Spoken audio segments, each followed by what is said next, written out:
Halo guys, welcome back again to my channel bersama saya Hansen di sini, dan seperti biasanya setiap harinya saya akan membuatkan video seputar cryptocurrency.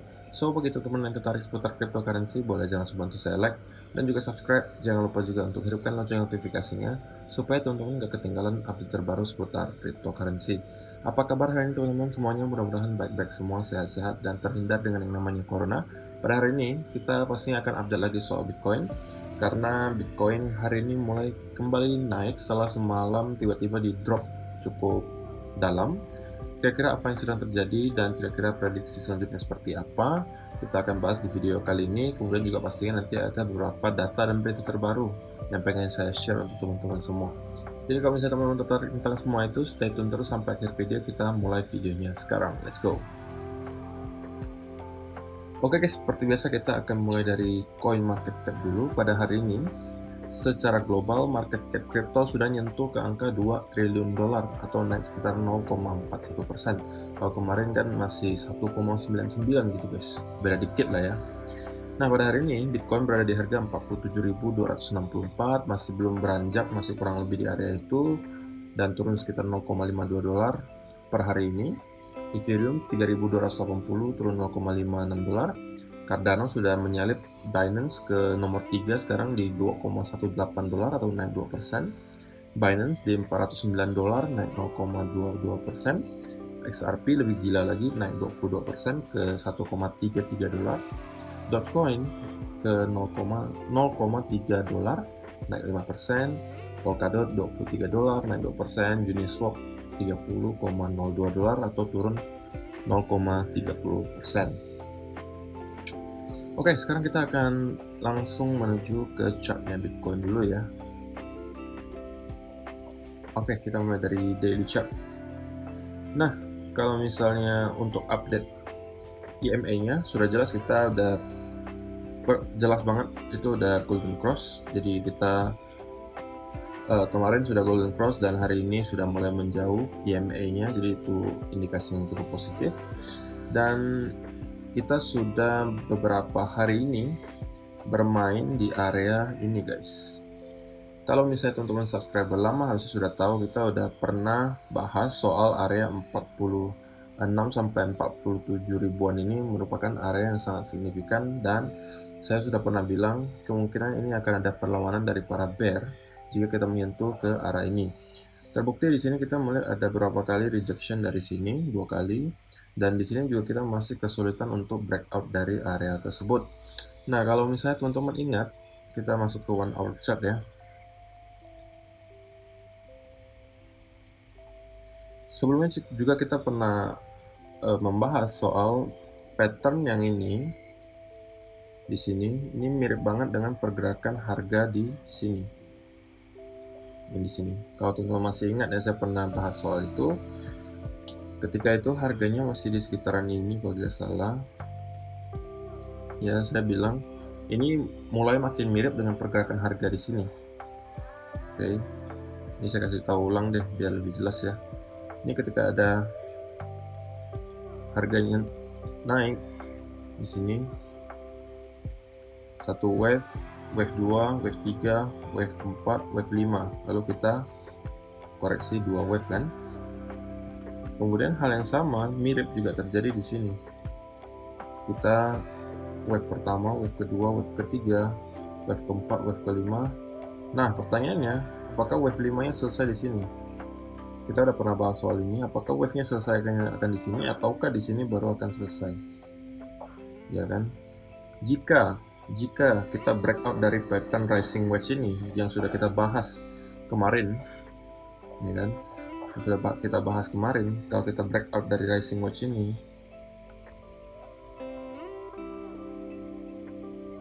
maka kemungkinan kita sudah menyelesaikan wave kelima dan kita harus 2 wave correction. Nah, berarti yang nyampe-nya mungkin sekitaran di 42.000 lagi gitu ya. Tergantung dengan momentum yang ada. Karena gini guys, secara teori kita tahu kalau misalnya kita breakout dari rising wedge, harusnya kita akan melihat koreksi lebih dalam. Cuma pertanyaannya, apakah para seller ini mempunyai momentum yang cukup kuat untuk mendorong harga sampai ke sini? Karena seperti yang kita lihat di sebelum-sebelumnya di sini, setiap kali penjual mencoba mendorong harga ke bawah, itu selalu langsung ke reject lagi ke atas, coba didorong selalu ke reject lagi. Nah, pertanyaannya, kalau misalnya kita breakout dari racing watch ini, apakah para bear itu atau para seller itu mempunyai momentum yang cukup kuat untuk mendorong sampai harganya nyampe ke sini? Menurut saya skenario yang bisa terjadi kalau kita nyampe ke sini adalah orang-orang yang pertama pasti orang diinisiasi oleh orang yang taking profit dulu. Ketika udah breakout dari sini, mungkin orang pada taking profit, takutnya koreksi lebih dalam, itu yang membuat harga terdorong sedikit ke bawah. Kemudian jika sudah breakout lagi dari sini, ketika sudah breakdown, retest, breakout, itu kan sudah konfirmasi bahwa kita kemungkinan akan koreksi lebih dalam. Setelah orang taking profit di sini, yang kedua orang yang mau menjual adalah orang-orang yang panic selling menurut saya. Orang-orang panic selling karena apa? Karena sekarang kan masih banyak beredar gitu, oh ini adalah bull trap gitu, ya kan? Masih banyak asumsi bahwa ini pergerakan naik ke atas ini semuanya adalah bull trap untuk kita kembali ke bawah di sini. Nah, ketika kita breakout dari pattern semacam ini, maka kemungkinan besar akan terjadi sedikit panic selling juga gitu kan.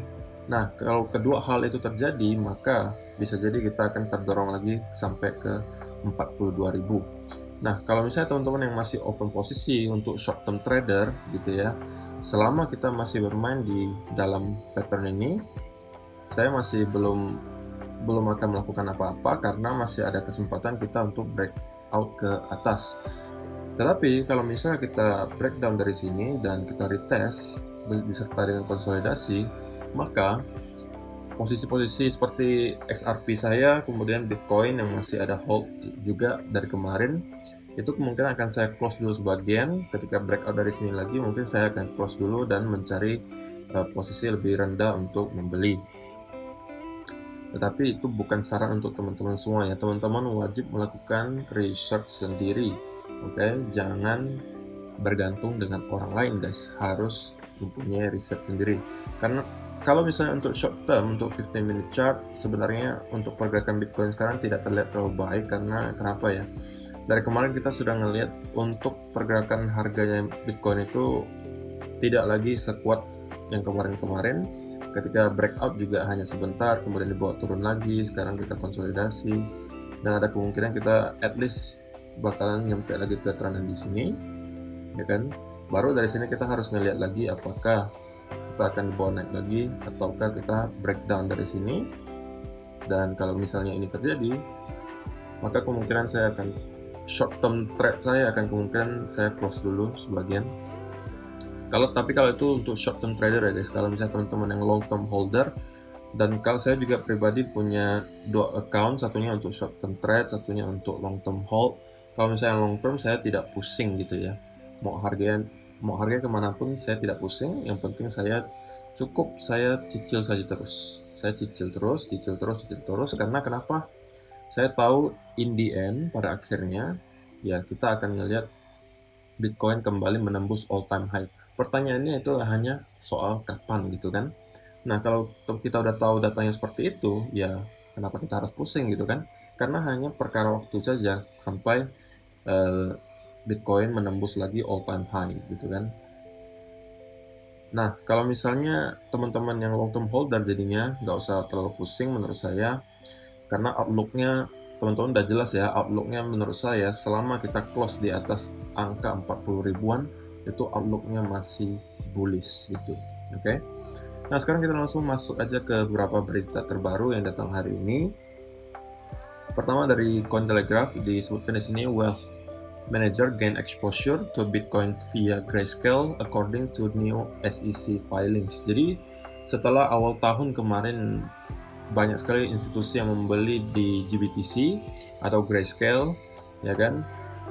Sekarang karena melihat pergerakannya udah mulai naik lagi, sekarang udah mulai lagi banyak wealth manager atau manajer keuangan lah istilahnya kayak gitulah ya, yang mulai masuk lagi ke Bitcoin melalui GBTC. Jadi mereka tidak langsung membeli di exchange, tetapi membeli share-nya GBTC. Oke. Jadi itu adalah harusnya juga berita baik, karena mengingat awal tahun ini ketika banyak sekali orang mulai masuk ke GBTC juga, harganya juga terus merangkak naik gitu ya. Mudah-mudahan itu juga yang terjadi sekarang. Kemudian di sini juga ada berita di Vietnam.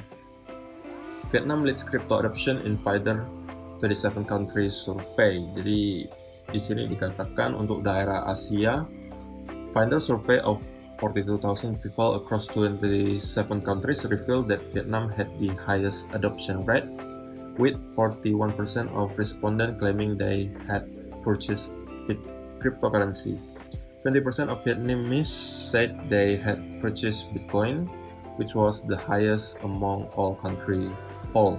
Jadi ada survei yang diikuti oleh 27 negara dan 42.000 orang. Ternyata di Vietnam itu adopsi kriptonya itu cukup tinggi, sebesar 41% dari para respondennya. Jadi kita bisa melihat negara Vietnam aja udah mulai melek soal kripto gitu ya. Jadi harusnya itu merupakan indikasi positif juga bahwa sekarang kripto udah dikenali di mana-mana gitu. Oke, sekarang juga ada data yang cukup menarik menurut saya, pengen saya share juga untuk teman-teman semua. Di sini dikatakan 76.8% of Bitcoin money supply is held by strong hands. Throughout the asset's speculative history, a larger percentage of supply became liquid. That was until March 2020 when this trend began to reverse. A new type of market participant emerged.